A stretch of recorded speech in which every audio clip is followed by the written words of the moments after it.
Hi everyone, it's Cassandra with Bite Size. Although it's the peak of summer, some of us might be struggling to keep cool, especially when it comes to our relationships, specifically the workplace. Has this ever happened to you? You talked about something at stand up at one meeting, and then, two meetings later, someone's like, What? What did you say? I don't get it. So you're repeating, and repeating yourself, but the message is not sticking. So you get frustrated and lose your cool.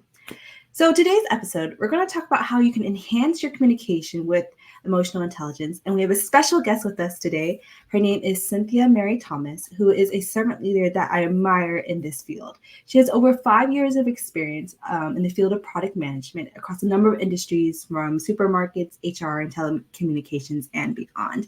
And I had the pleasure of meeting Cynthia back in April 2023 as a result of the Society of Women's Engineering or SWE's mentoring program. And since then, we've had a co-mentoring relationship where we have been sharing our trials and tribulations and having a space to vent. And then at the same time, come forth with actions where we continue to develop and hone our practice. So I definitely admire Cynthia's energy and all the advice that she has given me these past years. So, Cynthia, welcome to our podcast today. Can you tell us a little bit more about your career journey? Absolutely. Thanks for having me, Cassandra. Mm-hmm. So, I started my journey. I have a bachelor's degree in electronics and communication engineering from India. And then I moved to the US in 2019 to pursue my master's degree in engineering management, post which I worked with CISU VR to develop anti sexual harassment training for companies. After that, I started working with EGIN, where I am currently. I've worked here for the past 3 years, and I work here as a product manager.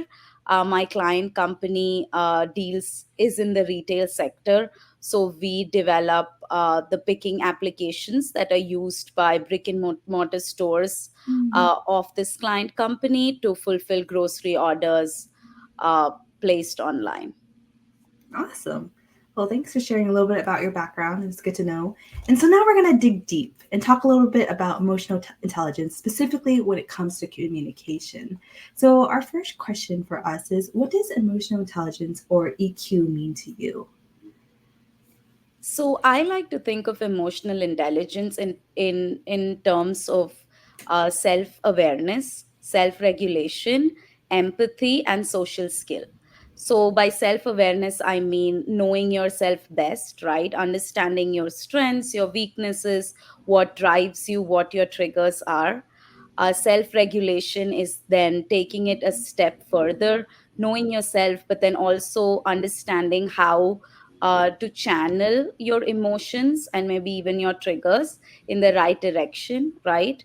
Empathy, by empathy, what I mean is understanding the emotional makeup of another person and then using that or like leveraging that in your communications with them so that you're able to communicate in a manner that is effective and that the other person completely understands.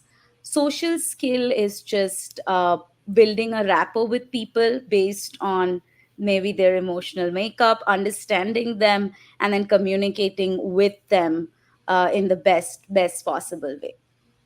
Yes, I completely agree. I feel like social skills is just the tip of the iceberg. It's more about getting to know people and actually knowing yourself first and, Hmm. choosing to respond instead of react. Absolutely.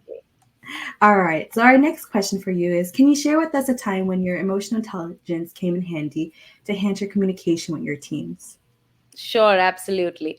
So, in the recent past, I've started working with two different teams. Initially, when I started, it was one team with 10 to 12 members, and now I'm working with two different teams. So, I have a team of what I like to call like 24 different developers, and every person is different, right? So, one of the challenges that I've faced is just building team cohesion and making sure that everybody's connected with each other. They're comfortable in asking questions and collaborating. And that can sometimes be hard because, like I said, not everybody connects in the same way. Mm. So, what I've tried to do is work with my Scrum Master. To set up, frequent meetups, informal meetups, obviously virtual because it's a remote team, to encourage people to connect better. Also, set up one on ones with a lot of people on the team to understand where they're at, if there are any issues that they would like to raise with me, so that we can brainstorm together. And my aim eventually is to ensure that every person feels connected and feels like they belong to the team and belong with the team, so that they're able to then work better, right? And at the end goal is to be efficient and to build trust within the team. And I feel like these small changes go a long way, because it helps you, like I said, to collaborate better, but also to be more connected with the team. And Hmm. that's where I think I've seen a lot of results as well, with how the team has adapted to this. A lot of people have started keeping cameras on voluntarily, asking more questions. So these are small changes that I see, and I think it will pay dividends even in the future. Someone once told me to think of a team as a net, right? And then think of it as a net where each person is connected to every other person. And on a net, if there is even a single link that is weak, then the net becomes weak. So you Hmm. want a net that is very strong. So you want everybody to be strongly connected to everybody else, so that your entire team is very strong and has a strong foundation. Wow, well said, Cynthia. That's a beautiful analogy, right? We each have to, have a part in creating that connection, and you've taken a lot of steps to build that foundation, so that way y'all can continue connecting and not lose your cool too much. So, given that, how do you continue to build your emotional intelligence and hone your practice? That is a great question. So I think emotional intelligence, it can be sometimes hard to build, because you're wired in a certain way. You have your emotional reactions, your triggers, your strengths and your weaknesses, and it just doesn't change overnight, where you can say, hey, this is something I want to change about myself, and I noticed this, and now, like I have paid attention to this, and it'll just change. Doesn't happen like that. I think it is an ongoing journey, where you have to slowly try to make changes and get to know yourself better. For me, a lot of that means improving my self awareness, because I think noticing yourself is a great place to start. I journal quite a bit, so that is super helpful, because every time I look back at what I wrote, say last year, last month, or like maybe 2 years back, I gain a completely new perspective, because it's almost like it's a different person, right? You forget the days you've had, you forget the reactions you've had to situations, you forget all of those things over the years.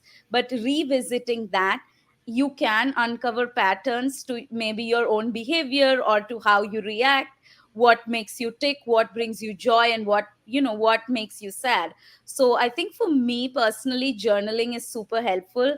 Writing, just the act of writing, helps me digest what's going on inside my mind, but also helps me process it better, not just in the present moment, but also, like I said, looking back at it, reading it, and then drawing insights about myself from my journals is super helpful. It's just a process of self discovery that I really enjoy, just seeing how, when I'm in different situations and different dynamics, how I react to those, and how I learn from those. So it's a constant Mm. process of self discovery that I truly enjoy. So it doesn't feel so much like a chore, like just improving self awareness doesn't feel like a chore. It feels like a fun process at times, although sometimes it can be difficult. When you see aspects that you don't like so much, it can be difficult. But I think at the end of the day, if you keep doing it over a span of time, Mhm. it can really give you great results. So I'm totally all for it.